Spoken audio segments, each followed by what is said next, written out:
Kahl, 34, Madison, Wisconsin. So Kyle, how's your life been going the last 5 or 10 years? What have you been up to? 5 years ago, I was finding myself with a needle in my arm every morning before work, at work, and after work. Came to a point where I knew that I wasn't going to live the way I was living, so I asked for help, and I got it. I got it through some tough love and some hard work and really good people. Got almost 2 years clean. I had a year and 10 months, and then I thought I was okay to go back into smoking weed and hanging around people that I should have seen it coming, but I didn't. It's all a learning experience, really. The mountain just gets harder to climb when you're fighting to keep an addiction happy, and that kind of brings me to where I'm at today. I still have really good people in my life, a lot of support, and I'm very blessed because some people don't have that. So tomorrow I'll be going to a rehab, 28-day inpatient up in Oshkosh. So I'm looking forward to that. That's awesome. I'm proud of you, dude. Thank you. Very proud of you. Now, needle in your arm, what's in the needle? Methamphetamine. Okay. What is that your main poison? Has that been your main poison in the past? Has there been something else that has kind of dominated you? The real dominator would be the fear of feeling feelings and trusting who I am is who I am, and being okay with that. And life can get uncomfortable. Influences of other people and what they believe can also really affect us. That's something I've learned along the way, and sometimes it's a journey to figure out what's really yours and what's other people's when you're taught certain things by people who mean a lot to you when you're growing up. And it could be anybody. But you got to stick to your guns. You got to figure out who you are and not run from it, and not run from how the discomfort of life itself and how it can make you feel. You can't let that fear cause you to try and drown it out with alcohol. When I was in high school, I began taking Vicodins and oxycodone, and morphine was the big one for me. 18, I graduated high school and started the methadone clinic. It might have been the next day. I did that until I was 21. Shortly thereafter, I was drinking about a liter of gin a day for 7 years. I could work and maintain enough, but the quality of life isn't what it could be. And death in the family. My mother passed away. That was very difficult. I actually just shut it out. I never even really grieved it. I wouldn't recommend that because shortly thereafter I decided,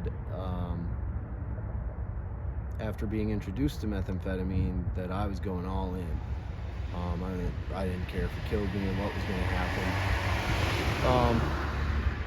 And man, it's been a ride. But that ride's very expensive. The ride's very expensive, and the way you take in life changes. And life is meant to be, you gotta be there in it, with it, for it. And the big thing is for it and not just for yourself. And that tends to be the way that I've been affected by drugs, is what can I do to get myself, quote unquote, right, what feels right, which is really numb. And when that happens, you miss out on things. I know I've missed out on things, opportunities, big time, relationships, big time, even just meeting people, you know, all this time that I've spent going to get drugs or being high. There's nothing wrong with relaxing and doing nothing. Sometimes that's fine, but when it becomes the norm and you shut other people out, it's like, what are those connections that I've missed? You know, the people, places and things that people I could have met, places I could have gone, things I could have learned, experiences I could have had that bring about life's richness.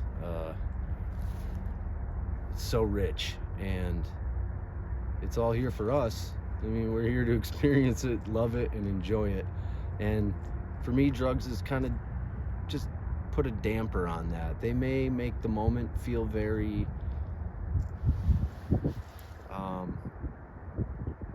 rich itself, but when you don't have the drug, you're in this state of like, oh, I wish I had more, and then it kind of takes you over in that way.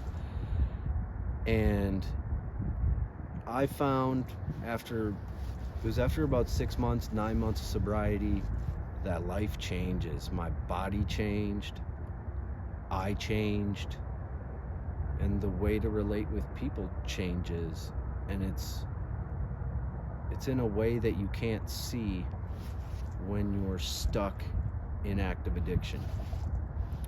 And I'm very grateful that I had that sober time, because I know I can get back to it, and I know it's there, and I know it's just way better than I think. And that would be something I would say to anyone who's never gotten that clean time, is it's worth it.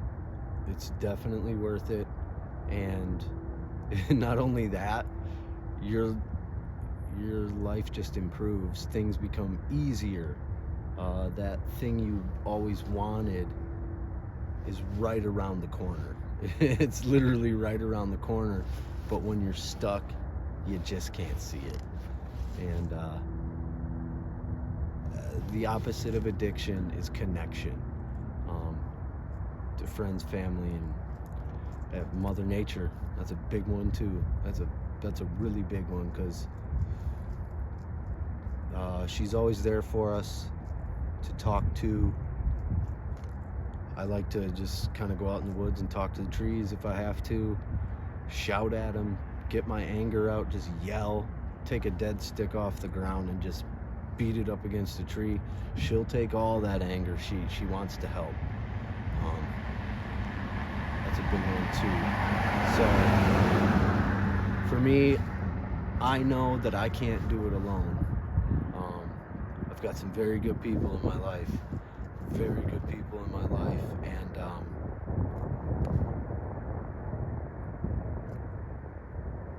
we're all worth it. And no matter what you've been through, no matter how much you've been hurt,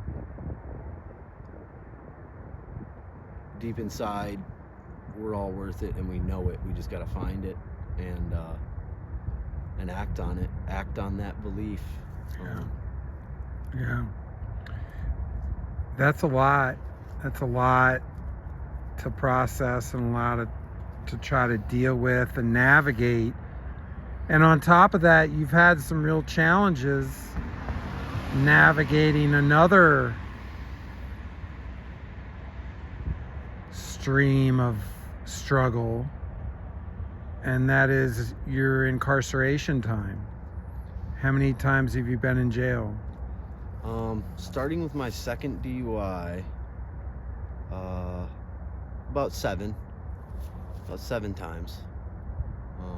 That goes back to 2013, and